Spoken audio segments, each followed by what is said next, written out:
Hello everyone and welcome back to Turner's Tutoring. I'm Mr. Turner with our 3rd to 5th grade Read Aloud. We are continuing Magic Quest, Rise of the Green Flame, and this time we are going to be starting at Chapter 6 and going all the way to Chapter 10. Thank you for joining me, and I hope you enjoy this Read Aloud. Let's go ahead and get started. Chapter 6, Roommates. The long stone hallway opened into a wide space with super high ceilings and tall doors lining the walls. One wall had a single hand clock with labels on it: rainy, windy, sunny, and surprise. Surprise, Kwame thought. Above him, fluffy clouds floated in the air. Baba paused to call out names as the group walked past different doors. Ya and Papa Ko, this is your room. Ya was short with chubby cheeks. Papa Ko was tall with locks that reached his waist. She paused at another door. Essie and Della, this one is yours. Essie was dark with long braids curled up in her scarf, and Della had short hair and wore a bead necklace.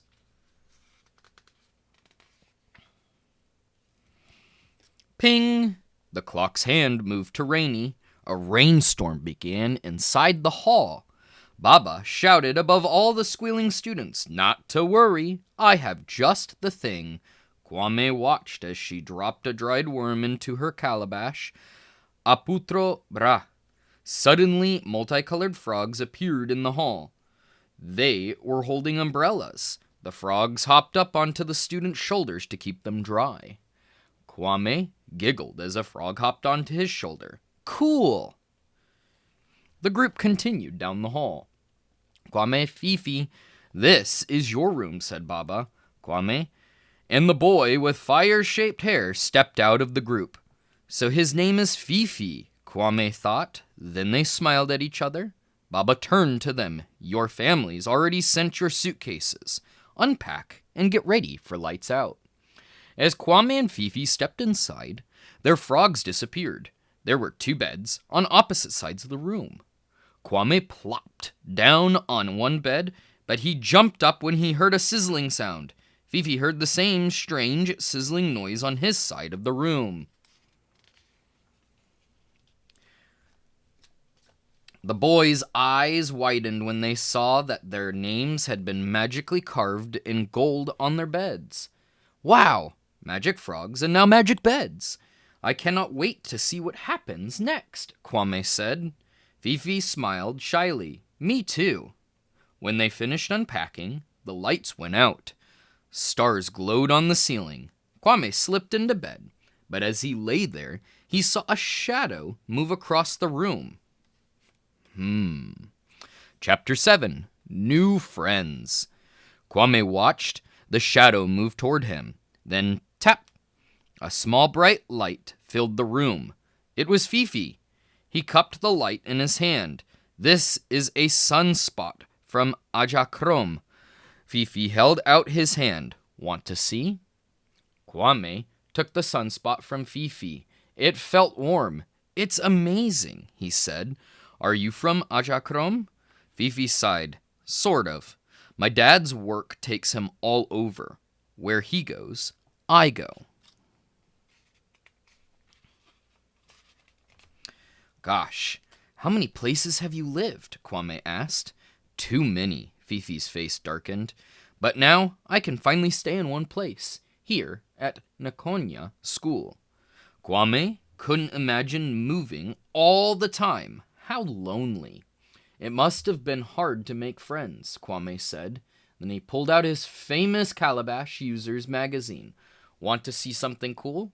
Check this out. They huddled together to read.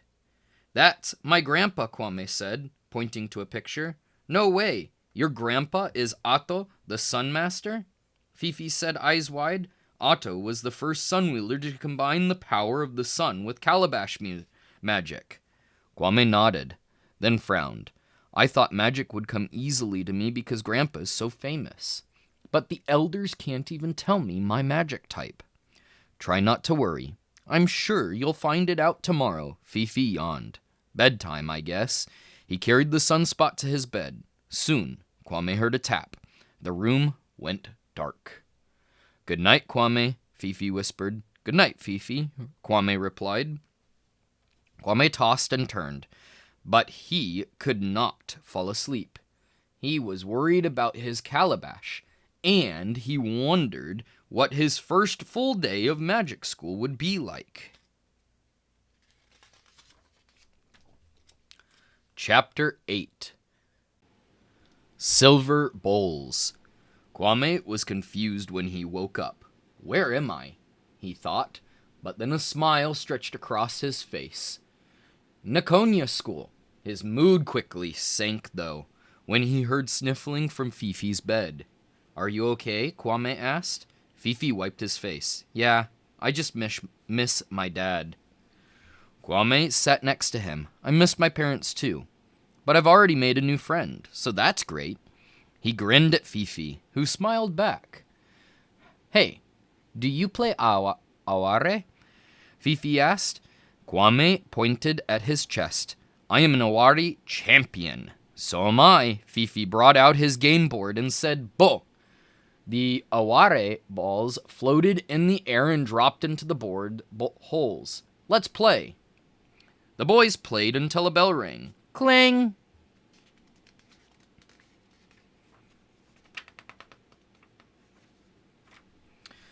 Baba poked her head into the room. Time for breakfast. Kwame and Fifi dressed quickly and raced out to join four other students in the hallway. Essie, Della, Papako, and Ya. Baba pointed. "This way, everyone." As new students entered the dining room, they gasped. The room held hundreds of students talking loudly and eating. Ladles with wings zipped above the tables. They swooped down to drop food into bowls. Baba led their group to a table and handed them empty silver bowls. "How do we get our food?" Kwame asked. His tummy rumbled.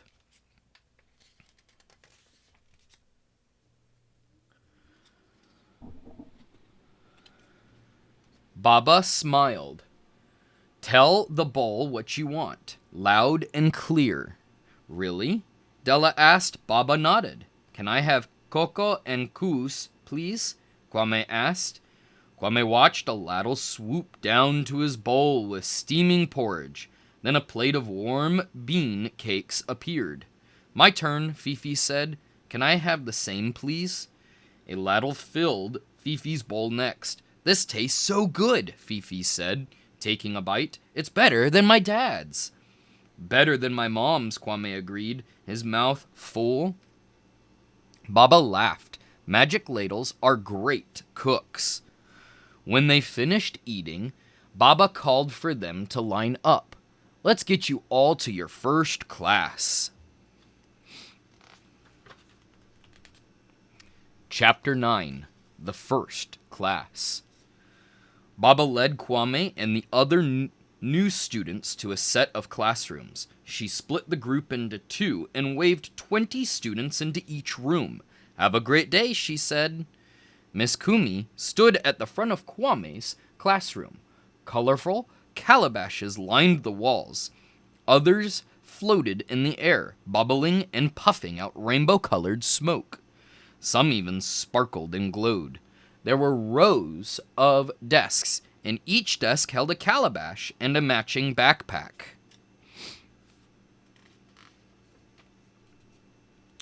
Kwame's heart sank when he spotted the desk with his name on it. His calabash was a muddy brown color, and his backpack was droopy and dull. His calabash didn't shimmer or glow.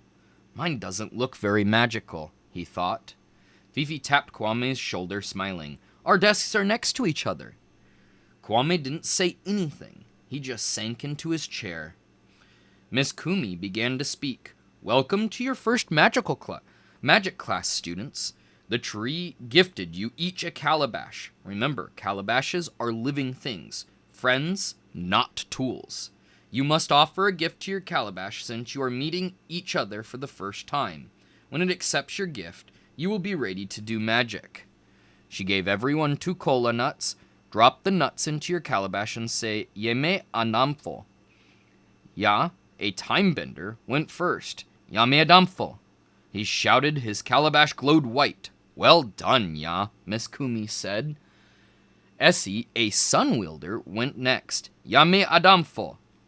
Her calabash shone bright yellow. Wonderful, Miss Kumi clapped. Next.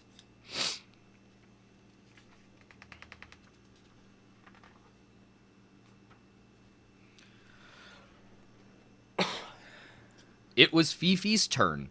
He didn't sound too sure. Ye me a dumfo. There was a sound of stones crashing against each other. Marvelous, Fifi, said Miss Kumi. Next. Calabash? After Calabash responded to the students' gifts, it was Kwame's turn at last. Kwame gulped. Yame adomfo, he said. Nothing happened. Sometimes it takes more than one try, Miss Kumi encouraged. Try again. Yame adamfo. Yame adamfo. Kwame repeated. Nothing. Keep trying, Miss Kumi said. Clang. Just then the lunch bell rang. Chapter 10. Kicked out? Kwame headed to the dining hall with Fifi. Essie, Della, Papako, and Ya. I'm sure your calabash will accept your gift after lunch, Fifi told him as they walked. Thanks, Fifi. I hope so, Kwame said. The 6 new friends sat together, and around them, students hurried around the dining room. Kwame ducked as a ladle flew by his head. Della grinned kindly at Kwame. Don't worry, magic ladles don't hurt people. As they waited for their food, they heard a familiar voice behind them. Look, there's Shrimpy and his friends. Kwame turned. It was the same older student who had teased Fifi yesterday. Students nearby laughed. Let it go, Kwame told Fifi. I wish I knew enough magic to get back at that mean girl somehow. Fifi frowned. But we don't, Fifi. Just ignore her, Essie agreed. Fine for now, said Fifi, but once I learn magic, they won't be laughing at me. Kwame and his friends ate quickly, then rushed back to class. Miss Kumi clapped twice to get everyone's attention. For those whose calabashes have accepted their gifts, let's move on. Kwame looked around. He was the only one whose calabash had yet to accept his gift. It is time for you all to get to know one of your calabash's special powers, Miss Kumi explained. Kwame wished he could move on to the next lesson, but he dropped the cola nuts into his calabash and shouted, Ye me adamfo. Everyone turned to look, but still nothing happened. Miss Kumi walked around the classroom, guiding students. Try growing a root by fast-forwarding time, she told Ya. She turned to Fifi. Ask your calabash for a tiny mound of clay.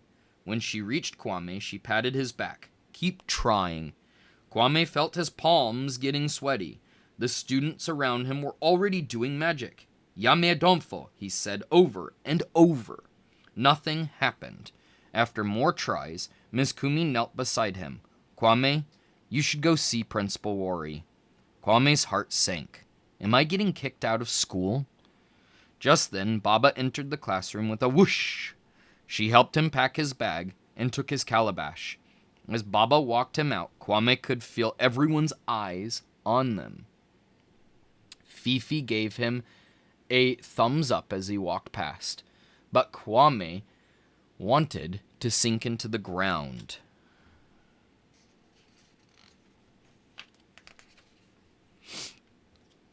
And that was Chapter 10. Thank you for joining me for Magic Quest Rise of the Green Flame, Chapters 6 to 10. I'm Mr. Turner with Turner's Tutoring. I hope you are enjoying this read aloud. We are halfway through the book. So join us next month for our next set of read aloud and continue to keep up with the channel. Thank you for all your support, and I hope you are enjoying and have a great rest of your day and weekend.